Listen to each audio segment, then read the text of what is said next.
ரொம்ப மழை அடிச்சுன்னா ஷெட்டு கிட்ட அடித்து பில்லு போட்டு அதில் உட்காந்துக்குவாங்க. அதாவது தனித்தனியாக ஒரே மட்டும் எல்லோரும் ஒரு ஷெட்டில் உட்கார மாட்டாங்க. இப்போ 8 பேர் இருக்காங்கனாக்கா அவங்களுக்கு பிடிச்சி கூட 2 பேர் யாரை நீங்கள் 2 பேர் நல்லா நம்ம 2 பேரும் நல்லா பேசிக்கிறோம்னா அண்ணன் தனி மாதிரி பேசிக்கிறோம்னா சரி 2 பேர் வந்து ஒரு ஷெட்டு போட்டு அதில் உட்காந்துக்குவாங்க.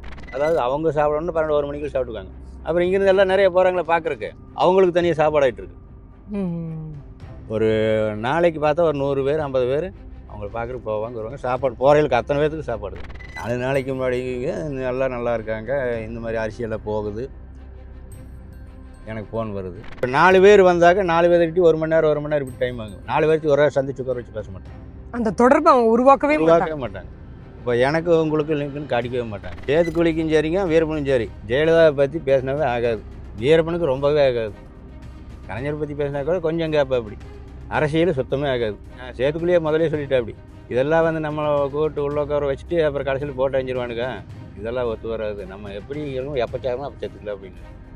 ஏன்னா அவர் இறக்குறதுக்கு 4 நாளைக்கு முன்னாடி எனக்கு தெரியும் இந்த ஏரியாவில் தான் இருக்காங்க அப்படிங்கிறது தெரியும். அப்புறம் இறந்துட்டாங்கன்னு உண்மையாக தெரிஞ்சிருச்சு. அப்புறம் என்ன நமக்கு என்னக்கா இல்லையே வாய்ப்பு இல்லையே இப்படி எல்லோரும் சேர்ந்து இறந்தாங்க. சேத்துக்குழியுமே வீரப்பனும் என்னை வர சொல்லி இன்னொரு ஆள் விட்டாங்க. இல்லை இப்போதைக்கு வேண்டாம் அப்படின்னு. சரி இந்த மாதிரி அமௌண்ட்டு யார் மூலியமாக கொடுத்துட்றேன் அப்படின்ட்டாங்க சொன்னாங்க. அதுவும் வேண்டாம் இப்போதைக்கு வேண்டாம். ஏன்னா இவங்க உயிரோடு தானே எப்போ வேணாலும் வாங்கிக்கலாமே அப்படின்ட்டு வேண்டாம் அப்படின்ட்டு. பக்கமே தாங்க இங்கேருந்து என்ன நம்ம வீடோடு தான். அங்கே தான் ராஜ்குமார் வச்சுக்கோங்க. எனக்கு தகவல் அங்கே தான் எல்லா பேச்சுவார்த்தை நடக்குது. அமௌண்ட்டு கை மாறுது. அப்புறம் எனக்கும் தகவல் வருது. சரி போகலாமா அப்படின்னு. நாம் எங்கே போய் போகிறது?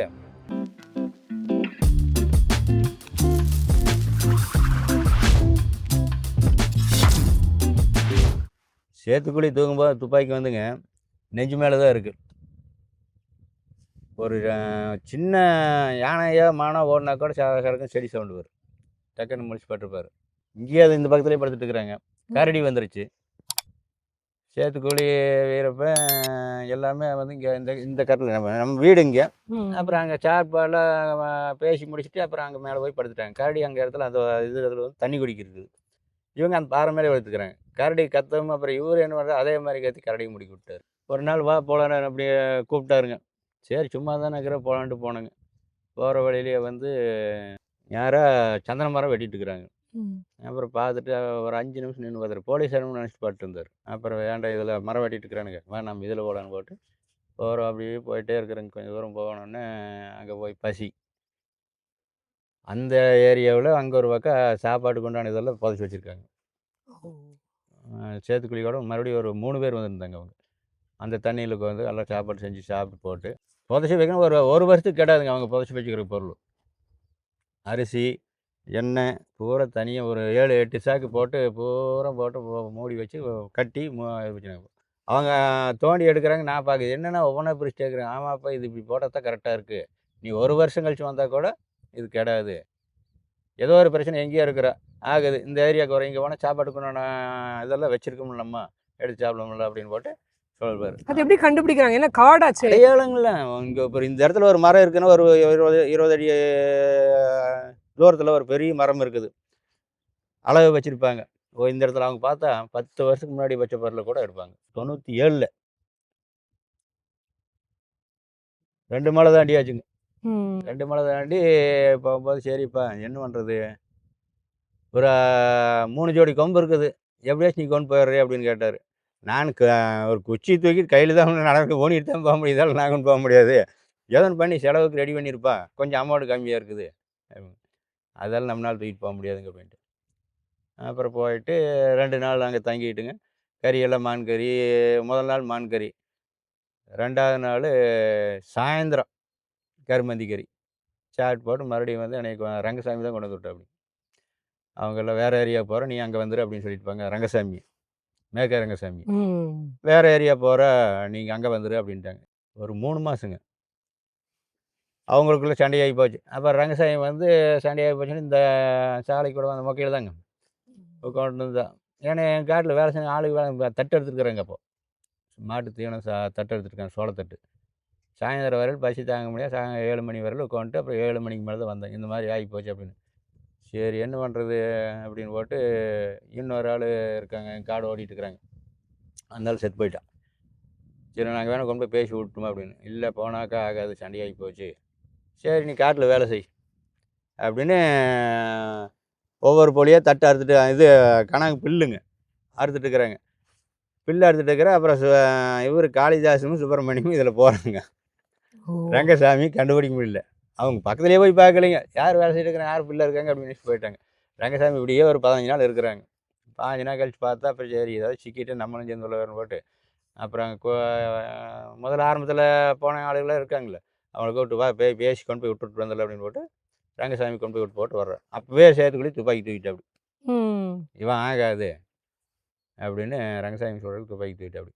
அப்புறம் வீரமலை இருப்பா கோயந்து இரு பார்ப்போம், கரெக்டாக இருந்தால் இருக்கட்டும், இல்லைன்னா அப்புறம் பார்த்துக்கல விடு அப்படின்னு. அப்புறம் கம்முனு கொண்டு அப்படி 2 வாரத்தான் பேசுவேன் அப்படிங்க எல்லாத்துக்கிட்டையும். நீங்க சொல்றது பார்த்தா அது ஏங்க பொம்பளை விவகாரம் அப்படின்னா சேத்துக்குழிக்கும் வீரப்பனும் அவ்வளோ ஒரு இதுவா சுத்தமா அவங்களுக்கு பிடிக்கவே இல்லை. என்ன காரணம்னா இந்த பொம்பளை விவகாரத்தை போனவங்க ஜனங்க வந்து மதிக்க மாட்டாங்க, பேர் கெட்டு போயிடும். அவங்க பேர் இது கடைசி வரல சேத்துக்குழிக்கும் வீரப்பனுக்கு இவ்வளவு இது ஜனங்கிட்ட பேர் நல்லா இருக்குது அப்படின்னாக்கா பொம்பளை விஷயத்தில் வந்து கரெக்டாக இருப்பாங்க, யாருக்கிட்டையும் வந்து அசிங்கமாக போகக்கூடாது. இப்போ ரங்கசாமி ஏன் சுட்டாங்கனாக்கா பொம்பளை விஷயத்துக்கு போனங்காட்டி தான் சுட்டு போட்டாங்க. அப்புறம் அந்த கந்தவேல் இருந்தாங்க பாருங்க, கந்தவேல் அவனும் அப்படித்தான் சொல்லி கேட்கல முடிக்க விட்டாங்க. அப்புறம் ஆனால் பார்த்தா புளியங்கோம்பில் கழுத்தை அவனை அறுத்து செத்துட்டானா. அங்கே ஒரு புளியங்கோம்பியில் வந்து ஒரு பிள்ளைகிட்ட பழகி இது பண்ணிட்டாங்க கந்தவேல். அப்புறம் அவங்களுக்கு தெரிஞ்சு போய் முடிக்க விட்டாங்க, நீங்கள் இறக்காத, நீ எங்கேயோ போய்க்கோ, எங்கிட்ட வராது அப்படின்னு. அப்புறம் அங்கே புளியங்கோம்பில் வீட்டில் வந்து இருந்துட்டு போயிட்டு வந்துட்டு இருந்துருக்குறான். போலீஸு தகவல் தெரிஞ்சிருச்சு. தகவல் தெரிஞ்சாச்சு முதல் நாள் போயிட்டான், மறுச்சு நாள் ரவுண்டு பண்ணியாச்சு. அவனே உள்ளே வந்து கத்தி அருகாமனே இருக்குது பாருங்க, அதுலேயே அடுத்து அவனே செத்துட்டான். ஏன்னா அங்கே மீறி போக முடியாது, அவங்க சும்மா விட மாட்டாங்க. இதனால தான் வந்து 2 பேரும் இப்படி தான், ரங்கசாமி அப்படி தான் போனால், கந்தவேல் அப்படி தான் போனான். அவங்களுக்கு என்ன காரணம்னாக்கா பயம் காட்டி கொடுத்துருவாங்க, பயம் இல்லைங்க. பொம்பளைகிட்ட போனாக்கா பேர் கெட்டு போயிரு, அவங்க பேர் கெட்டு போயிரு.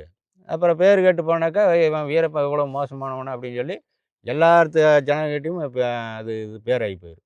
2வது அப்புறம் போலீஸுக்கு தெரியும், போய் இவன் இங்கே தான் வரானா போகிறானா அப்படின்னு அதுவும் தெரிஞ்சு போயிடும். அவருக்கு கல்யாணம் கூட ஆச்சு இல்லைங்க? கல்யாணம் ஆயிடுச்சுங்க. 1 வருஷம் 2 வருஷம் கூட இல்லைங்க, வீரப்பன் கூட போயிட்டு அப்படி போய் சொல்லுவார், நானும் நல்லா இருந்திருப்பா, குடும்பத்தோடு இருந்திருக்கலாம், என்ன பண்ணுறது இப்படி ஆகி போய் சூழ்நிலை மாறி போச்சு அப்படிங்குவார். இந்த வருத்தம் இருந்திருக்கு அவருக்கு, ரொம்ப வருத்தம் தாங்க. எல்லாம் தாங்கிட்டு அப்படியே சரி இதுதான் வாழ்க்கை அப்படின்னு சொல்லி இருந்தது. ஆனால் கடைசி வரைக்கும் அவரோட நின்றார். ஆமாம், வீரப்பனுக்கு வந்து சரியான ஒரு பாதுகாப்பு. அது ஒரு இடத்துல அவங்க மகள் வித்யா பேசியிருப்பாங்க, நானு அம்மா அவங்க 2 பசங்க இல்லைங்க அவருக்கு, வீரப்பனுக்கு 1 2. ஸோ அந்த குழந்தைங்க வந்து இல்லாத அந்த ஒரு ஏக்கத்தை கூட சேத்துக்குழி தான் அப்பாவுக்கு போக்கினாரு அப்படின்னு நாங்க இப்ப நினைக்கிறோம் அப்படிங்கிற மாதிரி அவங்க ஒரு பேட்டியில சொல்லியிருப்பாங்க. ஸோ அந்த அளவுக்கு அவர் இருந்திருக்காரு அப்படின்னாக்கா அது எவ்வளவு பெரிய நட்பு, இல்லை நட்புக்கான ஒரு இலக்கணமா இருந்திருக்காரு அவர் வீரப்பனோட. எங்கள் அக்கா பொண்ணும் வீரப்பன் பொண்ணு வித்யாராணி 2 ஒரே வயசுங்க. அப்போ சொல்லுவார், இவரு கூட சொல்லுவார், வீரப்பன் கூட சொல்லுவார், இந்த மாதிரி பொண்ணுங்களை பாட்டு வாப்பா அப்படின்னு. ஏன்னா நம்ம முத்துலட்சுமி அக்கா இருந்தது வந்து எங்கன்னா ஒரு ஆரம்பத்தில் ஒரு பாதுகாப்பாக இருக்கும்னு சொல்லி மல்லாங்கி தொட்டி கர்நாடகாவில் மத்தூர் பக்கத்தில் இருந்திருக்காங்க. எனக்கு அவங்க வந்து இந்த இதில் கூட வந்து ராஜ்குமார் கடத்தின டைமில் கூட கேட்டாங்க, இந்த மாதிரி அவங்கள பார்க்கணும் விரும்பணும், கேஸ்ட் எல்லாம் பதிவு பண்ணி கொடுத்தாங்க, பார்த்தே ஆகணும் அப்படின்னு. முத்துலட்சுமி இருந்த ஊருக்காரருங்க, அதாவது வந்து ஒரு அடைக்கலமாக போயிருந்தா அப்படிங்களா அந்த ஊருக்காரர். அவங்க வந்து எங்கள் மாமனாருக்கு தெரிஞ்சவங்க அவங்க. சரி வீரப்பன் இந்த ஏரியாவில் இருக்காங்க, சத்தியமங்கலம்னாக்க பார்க்கலாம்ல அப்படின்னு. அப்புறம் ஒரு கேஷிட்டு கொடுக்குறாங்க, நாங்கள் கொண்டு போய் சுப்பிரமணியம் எடுத்த கொடுக்குறேன். அவர் நான் வந்தால் வாங்கிக்கிறேன் அப்படின்ட்டார். வந்தால் வாங்கிக்கிறேன், சத்தியம் வந்தோன்னே வாங்கிக்கிறேன், கண்டி வந்து கூப்பிட்றேன் அப்படின்னாரு. அப்புறம் அவரும் அதுக்கு தேடி இருக்காரு. ஏன்னா அந்த டைமில் நமக்கு பிரச்சனை வந்து இப்போ கர்நாடகா போலீஸ் நம்மளை சுற்றிட்டே இருக்குது. ராஜ்குமார் உள்ளே இருக்கா அப்படி, வீரப்பங்கிட்ட இருக்கா அப்படி, கர்நாடகா போலீஸ் நம்மளை சுற்றிட்டு இருக்குது. நான் இங்கேருந்து மாடிக்கணும் போட்டு சிவசுப்ரமணியம் வந்து எல்லா பக்கம் விசாரிச்சுட்டு, நான் கார் ஸ்டாண்டில் வந்து விசாரிச்சுட்டு, நம்ம கார் வச்சுருந்தேங்க அப்போ ஸ்டாண்டில் டீ போர்ட் கார், அங்கே எல்லா பக்கம் கேட்டிருக்கா அப்படி. அப்புறம் அப்புறம் உடனே எனக்கு வந்து சொன்னாங்க, இந்த மாதிரி சிவசுப்ரமணியம் வந்து ராஜ்குமார் உள்ளே இருக்கிறான், சிவசுப்ரமணியம் வந்து என்னைய கேட்டானே போலீஸ் என்ன ஏதோ சுற்றிட்டு லிங்க் இருக்குது, நினைச்சுப்பாங்க ஆமாம் தேவையில்லை. என்ன தூக்கிட்டு போயிடுவாங்க, இல்லைன்னு சொல்லிடு அப்படின்ட்டுங்க போயிட்டாங்க. அப்புறம் மறுபடியும் இன்னொரு ஆள் விட்டாங்க வர சொல்லி என்னைய, சேத்துக்குழியுமே வீரபுரம் என்ன வர சொல்லி இன்னொரு ஆள் விட்டாங்க. இல்லை இப்போதைக்கு வேண்டாம் அப்படின்னு சொல்லிட்டாங்க. சரி இந்த மாதிரி அமௌண்ட்டு யார் மூலியமாக கொடுத்துட்றேன் அப்படின்ட்டாங்க சொன்னாங்க. அதுவும் வேண்டாம் இப்போதைக்கு வேண்டாம், ஏன்னா இவங்க உயிரோடு தானே எப்போ வேணாலும் வாங்கிக்கலாமே அப்படின்ட்டு வேண்டாம் அப்படின்ட்டு. நான் கருப்பசாமி எஸ்பி பார்க்கும்போது அவர் சொல்லியிருக்காரு, அதாவது இங்கே எஸ்டிஎஃப் கேம்ப் பின்னாடியே தான் வச்சு வீரப்பன் நெடுமாறன்லாம் வந்து பேச்சுவார்த்தை நடக்குது. ஆமாங்க. ராஜ்குமார் கடத்தல. ஆமாம் பீரக்கடவுங்க இது, புது பீரக்கடவுன்னு சொல்லி அங்கே கேம்ப் எஸ்டிஎஃப் கேம்ப் வந்து வடவள்ளி பண்ணாரி 2 பக்கம் இருக்குது. பண்ணாரிக்கு அந்த பக்கமே தாங்க, இங்கிருந்து என்ன நம்ம வீடோடு தான், அங்கே தான் ராஜ்குமார் வச்சுக்க எனக்கு தகவல். அங்கே தான் எல்லா பேச்சுவார்த்தை நடக்குது, அமௌண்ட்டு கை மாறுது. அப்புறம் எனக்கும் தகவல் வருது, சரி போகலாமா அப்படின்னு. நாம் எங்கே போய் போகிறது, நம்ம ஏன்னா என்னவே சுற்றிட்டு இருக்கிறாங்க, அப்புறம் நாம் போய் தேவையில்லாமல் சிக்கிட்டு பிரச்சனை தானே. கேம்ப்பு இங்கே இருக்குதுனாக்கா பீரக்கடவுள் வந்து அது ஒரு பெரிய கோயில் ஒன்று இருக்குங்க, அங்கே இருந்திருக்காங்க. இங்கே பீக்கிரி வளையம் இங்கே, அப்புறம் இந்த வழியே கொண்டு போனது தாங்க எல்லாம் தெரிஞ்சுக்கிறதாங்க. நான் போகிறதுக்கு தான் இல்லை, போகிறது இல்லை, போற வர வழியில யாரோ சொல்லுவாங்க சேத்துக்குழி கடைசி விரல் நம்ம, நீ எப்படியா சிவா நீ வந்தா நல்லா இருக்கு அப்படின்னாரு. நம்ம எண்ணம் இல்லாத எண்ணம் இல்லைங்க.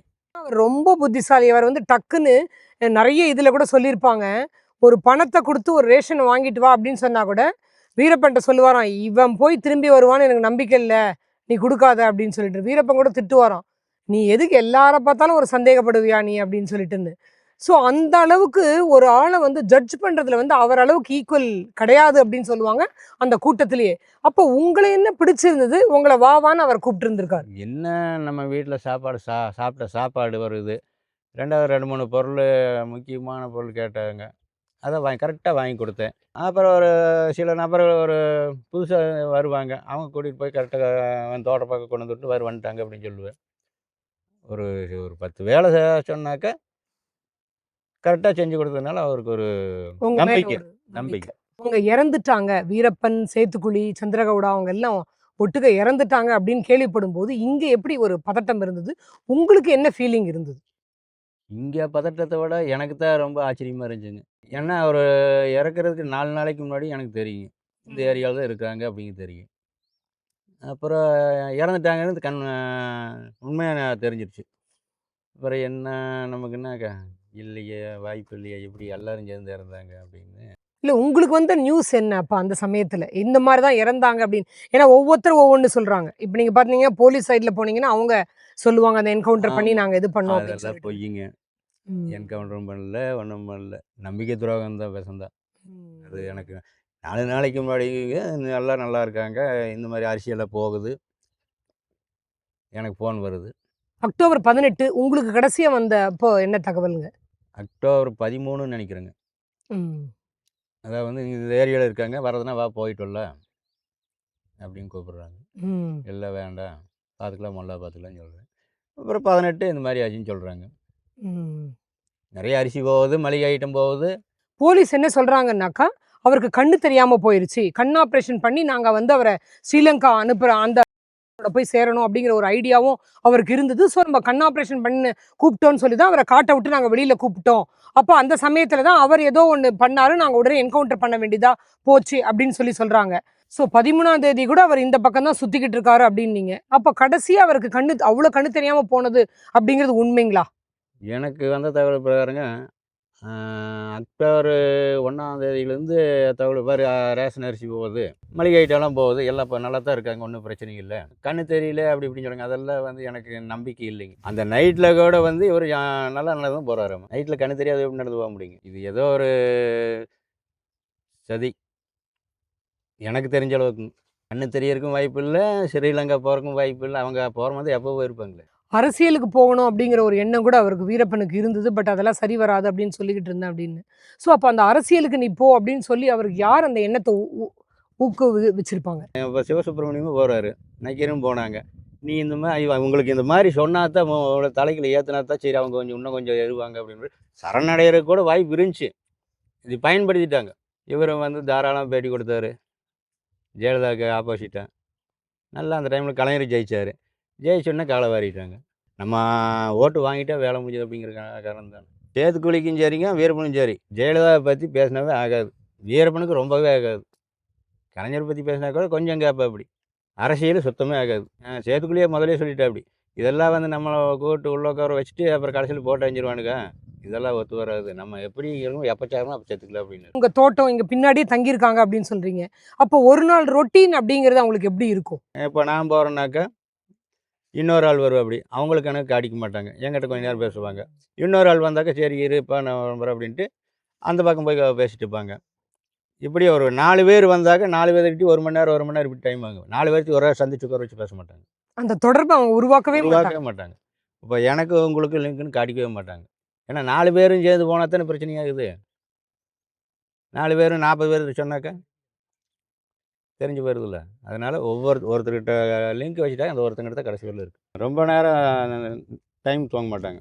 6 மணிக்கு முன்னாடியே எழுந்திரிச்சோம். 6 மணி 7 மணிக்கு சாப்பாடு ஆகி போயிரு. 7 மணிக்கு முன்னாடியே சாமி கும்பிட்டு தள்ள தனியாக குளிச்சுட்டு சாமி கும்பிட்டு 8 மணிக்குள்ள சாப்பிட்டுக்குவாங்க. மத்தியானம் எந்த நேரம் வேணாலும் 12 மணிலேருந்து 2 மணி 3 மணி வரை, அதாவது அவங்க சாப்பிடணும்னு 12 1 மணிக்கு சாப்பிட்டுக்குவாங்க. அப்புறம் இங்கேருந்து எல்லாம் நிறைய போகிறாங்களே பார்க்குறக்கு, அவங்களுக்கு தனியாக சாப்பாடு ஆகிட்டு இருக்கு. ஒரு நாளைக்கு பார்த்தா ஒரு 100 பேர் 50 பேர் அவங்கள பார்க்குறக்கு போவாங்க வருவாங்க. சாப்பாடு போகிறவங்களுக்கு அத்தனை பேர்த்துக்கு சாப்பாடு தான். தூங்குறது அப்படி தான். 6 மணிக்கு முன்னாடி எல்லாம் சாப்பாடு ஆயிரும். சாப்பாடு செய்கிறவங்க அப்படி தான், கொஞ்சம் கூட புகை வராது. 7 மணி 8 மணிக்கும் போது போகிற வரையில் போய் பார்க்குற 7 மணிக்கெல்லாம் வந்துடுவாங்க, வெளியே வந்துடுவாங்க.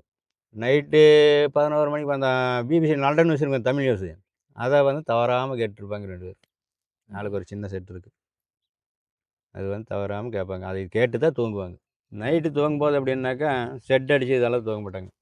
இந்த பில்லு இருக்குங்க, வாழம்பில் இந்த மாதிரி அறுத்து போட்டு ஒரு கீழே ஒரு பெட்ஷீட்டு போட்டு படுத்துக்குவாங்க. அவங்க அந்த இது மூட்டை மாதிரி வச்சுக்காங்க கேட்டிங்களா, அதில் வந்து வண்ணா மூட்டை. வண்ணா மூட்டை அதில் என்ன வச்சுருக்காங்க, ஒரு பெட்ஷீட் வச்சுருக்குவாங்க. அப்புறம் அந்த அவங்களுக்கு டைரி, அந்த ரேடியோ, அது ஏதாவது அவங்களுக்கு இன்னும் தேவையான ப்ரெஷ்ஷு, தேவையான பொருள், அவங்கவுங்க சாப்பிட்றதுக்கு என்ன, அவங்கவுங்க சாப்பிட்றதுக்கு என்ன செட்டி, இதை அவங்கவுங்க இதில் அப்படியே இருக்குது. மழை காலத்துக்கு ரொம்ப மழை அடிச்சுன்னா செட்டு கிட்ட அடித்து பில்லு போட்டு அதில் உட்காந்துக்குவாங்க. அதாவது தனித்தனியாக, ஒரே மட்டும் எல்லோரும் ஒரு செட்டில் உட்கார மாட்டாங்க. இப்போ 8 பேர் இருக்காங்கனாக்கா அவங்கவுங்களுக்கு பிடிச்சிக்க கூட 2 பேர். யார் நீங்கள் 2 பேரும் நல்லா, நம்ம 2 பேரும் நல்லா பேசிக்கிறோம்னா, அனந்தயமாக பேசிக்கிறோம்னா, சரி 2 பேர் வந்து ஒரு செட்டு போட்டு அதில் உட்காந்துக்குவாங்க. இது போட்டு உட்காந்துக்குவாங்க. இந்த குகைக்குள்ள போய் உட்கார்றது அதெல்லாம் இல்லைங்க. அதாவது நான் நிறைய பேரை பார்த்ததுல அவங்க சொல்லியிருக்காங்க. வீரப்பன் சைடும் பார்த்துருக்கேன், ஆப்போசிட் கோமிங் பண்ணுறவங்களையும் பார்த்துருக்கேன். அதாவது கிட்டத்தட்ட ஒரு 40 கிலோமீட்டர் ஒரு நாளைக்கு நடப்பாங்க. அப்படி நடக்கும்போது இந்த இடத்துல தங்கலாம் அப்படிங்கிறத வந்து யார் முடிவு பண்ணுவாங்க? ஒரு சென்ட்ரி போடுவாங்க அப்படின்னு சொல்கிறாங்க. இதை வந்து கடைசியாக யார் ஃபைனல் பண்ணுவாங்க? இதுதான் நம்மளுக்கு பாதுகாப்பான இடம் அப்படின்னு உறுதி பண்ணி அவங்க எப்படி தங்குவாங்க? இவர் நம்ம நண்பருங்க, நெல்சன் சண்முகன். ஹுசைன் சார் பேர் நெல்சன். நாங்கள் காண்டாக்டில் இருந்தபோது வந்து எங்களை தேடி தான் அவர் வந்தார். நாங்கள் உள்ளுக்குள்ளே போகல. வேறு இங்கேயும் கூட சாமான் தண்ணின்னு சொல்லி ஒரு தண்ணி இருக்குது, கிட்டத்தட்ட 97 நினைக்கிறேன். 6 மாத காலம் இங்கே இருந்தாங்க. அப்புறம் இந்த மாதிரி தந்தம் இருக்குது, விற்று கொடுங்க அப்படின்னா அப்படி. அப்புறம் விற்று கொடுன்ட்டு கொண்டு வந்து ஒரு குட்டை வயலுக்குள்ளே போட்டு வச்சுட்டுங்க. இப்போ தண்ணி நிற்கிற வயலுக்குள்ளே போட்டு வச்சுட்டாங்க. கொம்பெல்லாம் பார்த்துட்டாங்க, யானை தந்தை இருக்கிறத பார்த்துட்டாங்க. கரும்பு காட்டுக்குள்ளே இதில் கட்டி வச்சுருக்குது. அப்புறம் எனக்கு பக்கத்தோட்டத்துக்காரர் தான் கூட்டிகிட்டு போய் காட்டுறாரு. காட்டினோன்னு இவங்க இது பண்ணிவிட்டு சரி இவங்கள அப்பவே பிடிச்சிக்கல அப்படின்ட்டு பிடிக்கிற போது அவர் எட்டி வச்சுட்டு போயிடுறாரு.